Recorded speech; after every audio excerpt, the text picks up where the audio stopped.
आज हम लोग बात करने वाले हैं बीए पार्ट 1 हिस्ट्री ऑनर्स का पेपर 1 का ये चैप्टर 13 है और चैप्टर 13 का ये भाग 2 है। इससे पहले हम लोग भाग 1 तक बहुत अच्छे से पढ़ लिए हैं। अगर आपने नहीं देखा है तो उसका लिंक इसी वीडियो के नीचे डिस्क्रिप्शन में दिया गया, वहाँ देख सकते हैं। इसी चैनल पर प्ले लिस्ट भी बना हुआ होगा, वहाँ से भी देख सकते हैं। आपको पता है कि आज ये चैप्टर पूरी तरीके से कंप्लीट हो जाएगा। उसके बाद इसमें ऑब्जेक्टिव क्वेश्चन है वो देखेंगे हम लोग, और उसके बाद हम लोग पेपर 2 चालू कर देंगे। क्योंकि बहुत सारे बच्चे ये कह रहे थे कि पेपर 2 जल्द चालू कीजिए, जल्द चालू कीजिए। अब पेपर 2 चालू हो जाएगा। तो चलिए हम लोग शुरू करते हैं। अगर इससे पहले वाला क्लास नहीं देखे तो थोड़ा सा समझने में आपको दिक्कत होगा, तो एक काम कीजिए, आप इससे पहले वाला क्लास क्या कर लीजिए, देख लीजिए। भाग 1 में हम लोगों ने क्या पढ़ा था, पुष्यभूति वंश के बारे में। इसका संस्थापक पुष्यभूति था, लेकिन जो इसका वास्तविक संस्थापक कहा जाता है वो प्रभाकर वर्धन को कहा जाता है। किसको? प्रभाकर वर्धन को वास्तविक संस्थापक कहा जाता है। इसलिए इस वंश को वर्धन वंश के नाम से भी जानते हैं, ध्यान रखिएगा। इसके 3 संतान है, राजवर्धन, हर्षवर्धन, राजश्री। अब हमने ये बताया था कि राजश्री का विवाह हो गया था। राजश्री का जो विवाह हुआ था वो कन्नौज के शासक ग्रहवर्मन से हुआ था। फिर लड़ाई हुआ था, ये लड़ाई बहुत बढ़िया से हम बताते किससे किससे लड़ाई हुआ था। राजवर्धन की मृत्यु हो गई थी, फिर हर्षवर्धन गया था बदला लेने के लिए, तो फिर हर्षवर्धन की भी मृत्यु हो गई थी। ये सब मृत्यु हो गया। मैप से थोड़ा समझ लेते हैं, मैप से थोड़ा सा समझ लेते हैं कैसे कैसे किसकी किसकी मृत्यु हो गई थी और कौन बचा हुआ था अभी। और देखिए ये समझ लेंगे हम लोग तो बहुत ये और थोड़ा सा इससे आगे समझने में हमको आसानी होगी। अगर ये यहीं पर समझ में नहीं आया तो फिर दिक्कत हो जाता है। चलिए देखिए, हर्षवर्धन जो था, यहाँ पर समझिए, हर्षवर्धन जो था, हर्षवर्धन जो था ये सिर्फ बचा हुआ था मेन, क्योंकि आपको पता है कि राजश्री का विवाह कन्नौज के शासक से हुआ था। यहाँ कन्नौज के शासक से हुआ था, इसकी भी मृत्यु हो गई थी। ग्रहवर्मन की मृत्यु हो गई थी। फिर यहाँ पर बंगाल के शासक जो था, बंगाल के शासक, इसकी भी मृत्यु हो गई थी। और फिर ये यहाँ पर इन लोगों का तो ये था ही, ये इन लोगों का साम्राज्य था ही। फिर मालवा के शासक की मृत्यु हो गई थी और सब इसके कंट्रोल में आ गया था। ये सब किसके कंट्रोल में आ गया था? हर्षवर्धन के। और हर्षवर्धन जब राजा बना, क्योंकि राजवर्धन की तो मृत्यु हो गई थी, तो राजा बनने का अब ऑप्शन किसके पास है? ऑप्शन आप अब हर्षवर्धन के पास ही है। तो हर्षवर्धन राजा बना। राजा कौन बना? हर्षवर्धन। और जब ये राजा बना, जब शासक बना ये, तो उस समय इसकी उम्र आपको पता है कितनी थी? उम्र 16 वर्ष। 16 वर्ष। ये 16 वर्ष की उम्र में लड़ा था बंगाल के शासक से, ध्यान रखिएगा। क्योंकि बंगाल के शासक ने क्या किया था, राजवर्धन को मार दिया था। जब राजवर्धन को, हर्षवर्धन को पता चला, तो 16 वर्ष की उम्र में, समझिए 16 वर्ष का एक बच्चा, बच्चा ही होगा ना, 16 वर्ष का समझ लीजिए, और इसने क्या किया था? युद्ध लड़ा था। 16 वर्ष का था ये, युद्ध लड़ा था। हम लोग महाभारत में भी अभिमन्यु के बारे में जानते हैं। उसका उम्र कितना था? उसका उम्र भी 16 वर्ष था, और वो चक्रव्यूह में घुस गया था, ध्यान रखिएगा। इतने प्रतापी प्रतापी पहले शासक होते थे कि वो ट्रेनिंग शुरू से ही उनको दिया जाता था ऐसा। और अब के बच्चे वैसे हो रहे हैं नहीं, कि वो ट्रेनिंग ही नहीं दिया जा रहा है वैसा, उनके पास संसाधन ही नहीं है। इनको शुरू से ही, क्योंकि इसके पिता जब शासक थे तो इसको बढ़िया से ट्रेनिंग दिया जा रहा था। ये 16 वर्ष की उम्र में किससे लड़ गया था? बंगाल के शासक से लड़ गया था, और उसको मार भी दिया था, और सब इसके कंट्रोल में आ गया। और 16 वर्ष की उम्र में ही इसको राजा बनना पड़ा। ये अपने बहन राजश्री को ढूंढ लिया था, और राजश्री से ही कह रहा था कि आप ही शासक मतलब बन जाइए, हम आपके संरक्षक बन जाएंगे, हम संरक्षक बन जाएंगे, कोई बाहरी हमला नहीं करेगा। राजश्री बोल रही थी कि नहीं, हम शासक नहीं बनेंगे, हम शासक बन के क्या करेंगे। तो राजश्री शासक नहीं बनी, तो हर्षवर्धन ही शासक बन गया। और इसके कंट्रोल में फिर इधर ऊपर वाला जो क्षेत्र था, उत्तर में सिर्फ कश्मीर को छोड़कर बाकी जितने भी क्षेत्र थे, इधर वाले क्षेत्र, ये सारे क्षेत्रों को इसने क्या कर लिया था? जीत लिया था। ये सारे क्षेत्रों को इसने क्या किया था? जीत लिया था। इसके लगभग 5 क्षेत्र माने जाते हैं, ध्यान रखिएगा। क्षेत्र कितने क्षेत्र? देखिए, दक्षिण भारत में कुछ क्षेत्र जीता था। उत्तर भारत के इसके माना जाता है कि 5 क्षेत्रों को जीता था इसने। उत्तर भारत के कितने क्षेत्रों को? 5 क्षेत्रों को जीता था। कौन कौन? पंजाब इसके कंट्रोल में था, ध्यान रखिएगा। पंजाब ये था ही, बंगाल था ही, बंगाल। और उसके बाद मिथिला इधर ये वाला क्षेत्र, मिथिला। उसके बाद कन्नौज, यहाँ पर देखिए कन्नौज, और एक और था उड़ीसा। इन सभी क्षेत्रों को किसके कंट्रोल में आ गया था? हर्षवर्धन के कंट्रोल में। 16 वर्ष की उम्र में सारे क्षेत्रों को इसने कंट्रोल कर लिया था, ठीक है। अब इसका मेन उद्देश्य अब क्या बच गया था? जितने भी इसके दुश्मन है उनका काम तो खत्म हो गया था। इसका उद्देश्य था कि हम अपने साम्राज्य को जितना विस्तारित हो सके वो विस्तारित करें। और साम्राज्य विस्तार के लिए इसने देखा कि उत्तर भारत में कश्मीर को जितना थोड़ा मुश्किल था, इसने कहा कि जो जितना मुश्किल है उसको किनारे रखा जाए। अब ये दक्षिण भारत की तरफ एंट्री करने लगा। लेकिन दक्षिण भारत में भी खतरनाक खतरनाक शासक थे। दक्षिण भारत के कुछ राज्यों को, कुछ क्षेत्रों को, इधर दक्षिण भारत के मतलब दक्षिण भारत का इधर नहीं आ गया था, इधर कुछ क्षेत्रों को जीतते हुए आ रहा था, क्योंकि जब तक जीतेंगे ना ये राजा आपको जाने नहीं देंगे। अब क्या था, दक्षिण भारत में आने में सबसे बड़ी समस्या थी, कई पहाड़ी नदियों को पार करना था। अब पहाड़ी नदियों को ना पार कीजिएगा तो आइएगा कहाँ से। अब देखिए कैसे कैसे कौन कौन पहाड़ी थी। यहाँ पर आपको था विंध्य पर्वत, फिर नर्मदा, सतपुड़ा। अब देखिए, अब ये सारे विंध्य पर्वत था, फिर यहाँ पर विंध्य पर्वत विंध्य रेंज हो जाता था, ये नर्मदा नदी, और उसके बाद ये सतपुड़ा की पहाड़ी। अब बताइए कि इन सारे क्षेत्रों को आपको पहले ये विंध्य पर्वत पार करना पड़ेगा, फिर नर्मदा नदी, उसके बाद ये सतपुड़ा, तब ना इधर दक्षिण भारत में एंट्री होंगे। तो क्या हुआ, इसने कहा कि ठीक है, प्लानिंग बनाया बढ़िया से, अपने सेनापति के साथ बैठकर, अपने मंत्रिमंडल भी था, इसका ध्यान रखिएगा, सेनापति मंत्रिमंडल सब थे। इसने पूरा बैठकर बढ़िया से प्लानिंग किया कि चलिए दक्षिण भारत में भी हम क्या करें, जीते। क्योंकि इसने पहले भी जानता था, इससे पहले जितने भी शासक थे वो दक्षिण भारत के साम्राज्य, जैसे कनिष्क था, मतलब इस वंश के शासक की बात नहीं कर रहे हैं, और दूसरे वंश के, और पिछला वाला इससे वंश इसने सुन रखा था, क्योंकि सभी लोग अपना, देखिए अपने देश का इतिहास सभी लोग पहले जानते थे कि हाँ, हमसे पहले भी बहुत सारे राजा हुए थे। तो ये जानता था कि ये सारे दक्षिण भारत में भी आकर कंट्रोल स्थापित किए थे, तो इसको भी था कि हम भी दक्षिण भारत में क्या करें, जाकर साम्राज्य विस्तार करें। तो ये दक्षिण भारत की तरफ बढ़ने के लिए आगे, मतलब आगे बढ़ाइए। अब आगे बढ़ा तो समझिए इसके साथ साथ क्या क्या इसके साथ घटना हुआ। जैसे ही इधर आगे बढ़ने के लिए सोचा, तब तक दक्षिण भारत में इधर है चालुक्य वंश था। ध्यान रखिएगा, चालुक्य वंश का एक प्रतापी शासक जिसका नाम था पुलकेशिन द्वितीय। चालुक्य वंश, चालुक्य वंश का एक प्रतापी शासक जिसका नाम था पुलकेशिन द्वितीय। पुलकेशिन द्वितीय नाम था। इसको पता चल गया कि उत्तर भारत का एक प्रतापी शासक आ रहा है हम पर हमला करने के लिए। तो बताइए क्या ये तैयार नहीं रहेगा। ये बढ़िया से, ये भी जितना भी अपना सेना था, अपना सेनापति सबको तैयार किया, और इसने बेहतरीन योजना बनाया। इसका एक सबसे स्ट्रॉन्ग पॉइंट ये था कि उत्तर भारत के कोई भी राजा आएगा तो पहले पहाड़ को पार करेगा, और पहाड़ को कैसे पार करेगा, दर्रा से होते हुए। आप ऐसे तो पहाड़ नहीं ना, देखिए ऐसे पहाड़ तो पार नहीं कर पाएंगे, पहाड़ के बीच दर्रा समझते हैं क्या होता है। अरे पहाड़ के बीच जो रास्ता होता है ना, उसी को दर्रा कहते हैं। पहाड़ के बीच में जो धंसा हुआ रास्ता होता है उसको दर्रा कहते हैं।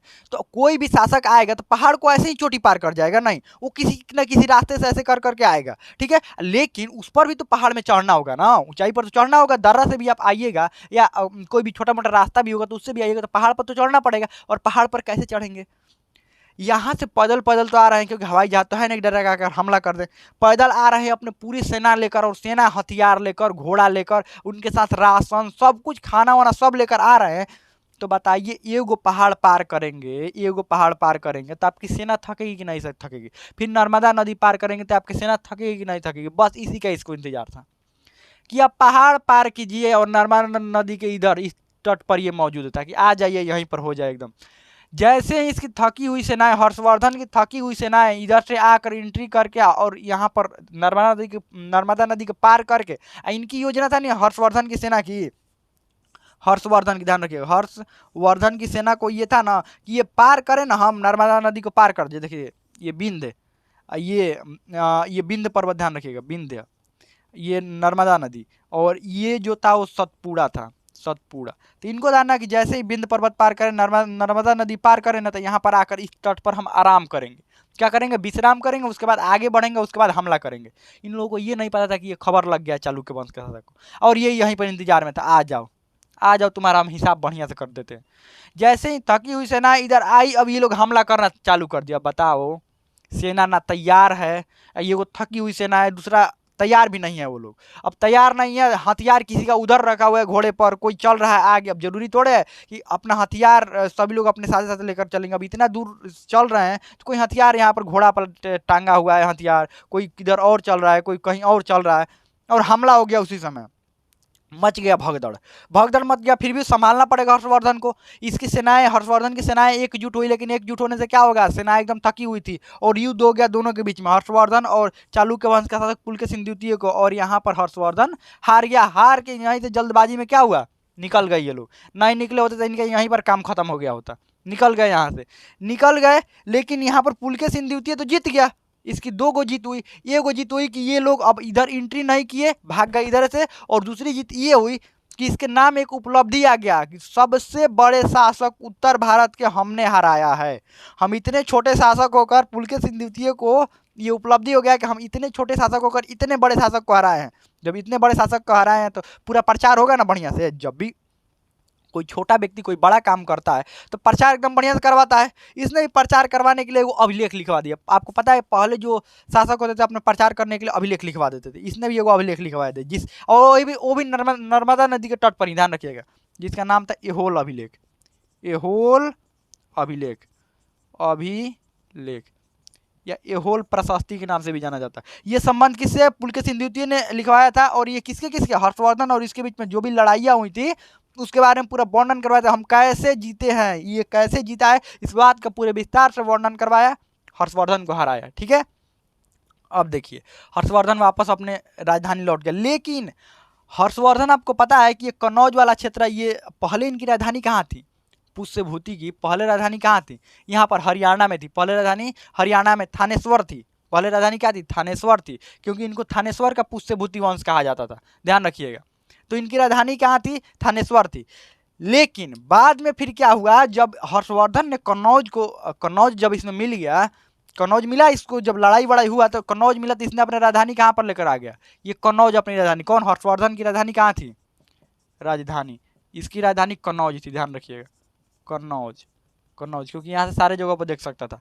अब देखिए, अब ये इसके अब ये वापस लौट गया अपने राजधानी में। तो उसके बाद क्या क्या हो रहा है ये थोड़ा समझते हैं। इसको मिटा देते हैं। इसकी राजधानी में कौन कौन से कार्य हो रहे हैं देखिए। इसी के शासनकाल में एक चीनी यात्री आया था। इससे पहले जो चंद्रगुप्त द्वितीय था उसके शासनकाल में भी एक चीनी यात्री आया था, फरियान। अब इसके शासनकाल में भी एक चीनी यात्री आएगा। उस चीनी यात्री का क्या नाम है? वेनसांग। वेनसांग आया था। और ये कब से कब तक था, ध्यान रखिएगा। यहाँ पर 629 से लेकर 629 ईस्वी से लेकर 645 ईस्वी तक था ये। कहीं कहीं आपको 630 भी मिलेगा या कहीं कहीं 627 ईस्वी में मिलेगा। माना जाता है कि ये जो समय था इसका भारत में समय बिताना, समय 1516 साल बिताया था। 16 वर्ष इसका समय यहाँ पर बीता था। कहाँ पर? भारत में। ये इसी के शासनकाल में भारत आया था। किसके शासनकाल में? हर्षवर्धन के शासनकाल में। अब हर्षवर्धन के शासनकाल में भारत आया था। आपको पता है कि नालंदा विश्वविद्यालय की स्थापना गुप्त के शासनकाल में ही हो गई थी, और नालंदा विश्वविद्यालय एक बड़ा विश्वविद्यालय के रूप में उभरा था। तो ये जो वेनसांग था यह एक बौद्ध भिक्षुक था। जब भी चीन से कोई यात्री आएगा, समझ लीजिए मैक्सिमम यात्री बौद्ध भिक्षुक ही आते हैं, ध्यान रखिएगा। तो ये बौद्ध भिक्षुक था। और इसका उद्देश्य क्या होगा? बौद्ध जो ग्रंथ है उसको संग्रहित करके अपने देश लेकर जाना, बौद्ध धर्म स्थलों को घूमना, जहां जहां से महात्मा बुद्ध का संबंध है उन सारे धर्म स्थलों को घूमना। और ये जो नालंदा विश्वविद्यालय है, ऑक्सफोर्ड ऑफ महायान कहा जाता था, ध्यान रखिएगा। ऑक्सफोर्ड ऑफ महायान मतलब महायान शाखा की, जो बौद्ध धर्म का महायान शाखा की पढ़ाई बहुत बढ़िया से होती थी। तो क्या ये नालंदा विश्वविद्यालय में नहीं जाएगा? बिल्कुल जाएगा। ये गया नालंदा विश्वविद्यालय में। इसके शासनकाल में आया हर्षवर्धन ने इसका स्वागत बहुत बढ़िया से किया। इसके हर्षवर्धन के राज्य बहुत बढ़िया से घूमा। और राज्य घूमने के बाद इसने एक पुस्तक की रचना किया जिसका नाम था सी यू की। इसको ध्यान रखिएगा। इस पुस्तक की रचना किया, इसमें पूरा भारत के बारे में विस्तार से वर्णन किया। हर्षवर्धन के शासनकाल के बारे में पूरा वर्णन किया। हर्षवर्धन का शासनकाल कहाँ से कहाँ तक है, मतलब साम्राज्य विस्तार, ये सब के बारे में वर्णन किया CU की में। ठीक है। और एक बात, ये आया तो इसको था कि हम नालंदा विश्वविद्यालय को देखेगा, क्योंकि ऑक्सफोर्ड ऑफ महायान है, क्योंकि महायान की बहुत अच्छी शिक्षा दी जाती थी। महायान जो बौद्ध धर्म के महायान था की बहुत अच्छी शिक्षा दी जाती थी। तो ये नालंदा विश्वविद्यालय में पढ़ने लगा। देखिए, नालंदा विश्वविद्यालय में और भी बहुत सारी चीज़ों की शिक्षा दी जाती थी। आप ये मत समझिए कि सिर्फ बौद्ध धर्म की शिक्षा दी जाती थी, लेकिन ये महायान जो शाखा था उसके शिक्षा देने के लिए एकदम प्रसिद्ध था। तो ये नालंदा विश्वविद्यालय में पढ़ने लगा। और पढ़ने के बाद फिर टीचर भी बन गया यहीं पर। फिर पढ़ाने भी लगा, पढ़ने और पढ़ाने लगा। फिर पढ़ने के बाद क्या करने लगा? पढ़ाने लगा। उसके बाद इसने पुस्तक की तो रचना की। और ये हर्षवर्धन की जितने भी शासनकाल थे, मतलब जितना भी साम्राज्य था, उसमें क्या करने लगा? ये घूमने लगा, देखने लगा क्या क्या है, कैसे है। अब देखते हैं कि हर्षवर्धन के जो शासनकाल में क्या क्या, थोड़ा इसकी प्रशासनिक इकाई देख लेते हैं। हर्षवर्धन की प्रशासनिक इकाई, प्रशासनिक इकाई, ध्यान रखिए, प्रशासनिक इकाई देख लेते हैं। देखिए प्रशासनिक इकाई इसकी कैसी थी। प्रशासनिक इकाई ऐसी थी कि इसका प्रशासन का जो मेन शासन का केंद्रीकृत जो बागडोर था वो हर्षवर्धन के हाथ में रहता था, यानी शासक के हाथ में रहता था, केंद्रीकृत शासन प्रणाली था। और इसमें न्याय व्यवस्था तो इसकी कठोर थी, ध्यान रखिएगा, न्याय व्यवस्था। और ये सैनिक सैन्य थोड़ा देख लेते हैं, सैन्य सैन्य अब सैन्य इन इसकी व्यवस्था कैसी थी। अब सैन्य व्यवस्था ऐसी थी कि मतलब सैनिक ताकत ठीक ठाक था एकदम। सेना का प्रशासन जो सेना का कार्य था, सैनिकों की भर्ती थी, वो सब बहुत ही बेहतरीन थी, इसमें कोई दिक्कत नहीं था। तभी तो युद्ध लड़ रहा था, जीत भी रहा था ना। 16 साल की उम्र में ये युद्ध लड़ा बंगाल के शासक से और जीत भी गया। तो क्या इसकी सिर्फ थी, इसी में ताकत था इसलिए जीत गया? नहीं, सेना भी मजबूत रही होगी ना। आपको क्या लगता है कि 16 वर्ष की उम्र में कोई शासक अगर कहीं युद्ध जीत रहा है तो सिर्फ उसी के कारण जीत रहा है कि उसकी सेना मजबूत होगी, उसके बाकी सैनिक मजबूत होंगे, और भी सेनापति होंगे वो भी मजबूत होंगे। सेनापति की भूमिका में तो यही रहता था, लेकिन बाकी और भी सेनापति के अलावा जो भी उसमें सैनिक होते होते हैं, और या उससे सैनिक से जो बड़े लेवल के जो युद्ध करने वाले होते हैं वो भी तो ताकतवर होंगे ना, तभी तो जीता। हथियार भी बढ़िया होंगे, रणनीति बनाने वाला भी बढ़िया होगा। ये थोड़े कि अकेले बस ऐसे दिमाग लगाकर अकेले जाकर जीत गया, नहीं, सब चीज़ बढ़िया था। इसकी सैन्य व्यवस्था ठीक ठाक थी। न्याय व्यवस्था माना जाता है कि कठोर थी, लेकिन अपराध बहुत ज़्यादा बढ़ गया था। इसके शासनकाल में अपराध की संख्या बहुत ज़्यादा बढ़ गई थी। अब देखिए अपराध की संख्या, देखिए न्याय व्यवस्था सिर्फ आपको ताकतवर रखने से नहीं ना होगा, ध्यान रहेगा तब ना शासन पर। अगर शासन पर ध्यान रहेगा और कि जनता के बीच क्या चल रहा है, राजा जनता से जुड़े रहेंगे, तब ना पता चलेगा कि हाँ ये अपराध ज़्यादा है कम है।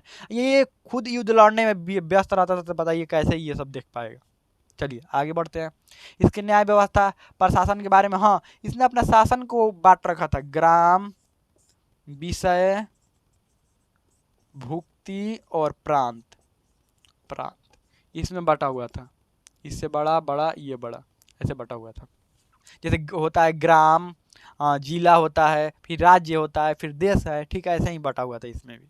तो हर्षवर्धन के बारे में इतना कुछ हम लोग को समझ लिया। अब हर्षवर्धन के बारे में, हाँ हर्षवर्धन की कुछ रचनाएं हैं, या हर्षवर्धन के काल में कुछ रचनाएं। वाण भट्ट इसके दरबारी कवि थे, ध्यान रखिएगा। और इन्होंने कौन कौन सी, पहले तो हर्षचरित की रचना किया था, हर्षचरित, जिसमें हर्षवर्धन के बारे में, पूरा जीवनी के बारे में विस्तार से वर्णन था। कदम्बरी था, कदम्बरी की भी रचना हुआ था, बाण भट्ट ने किया था। और मयूर सूर्य शतक, ध्यान रखिएगा, मयूर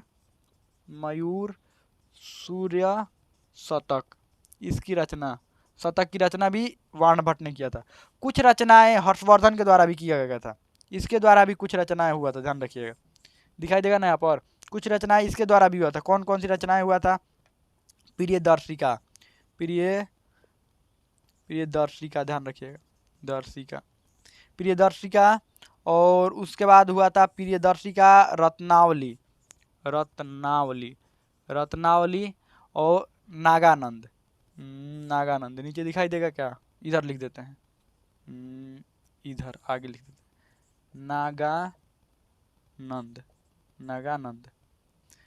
नागानंद। और इसने ये खुद नहीं लिखा था, आप ये मत समझिए कि इसने खुद लिखा था और इस युद्ध भी लड़ लेता था और लिखने के भी टाइम कैसे मिल जाता था, नहीं, ये बताता था कि हाँ ऐसे ऐसे लिख लो, ये किताब में इस चीज़ का वर्णन होना चाहिए। कोई भी अपना बायोग्राफी लिखता है खुद थोड़े लिखता है, लिखने वाला रखवा देता है कि हाँ आप, हम बता रहे हैं ऐसे ऐसे लिख लो। तो ये इसका जो लिखा था उसका नाम था धावक, जो राइटर कह सकते हैं उसको ना, लिखने वाला जो था उसको, उसका नाम था धावक, ये खुद से थोड़े लिखा था।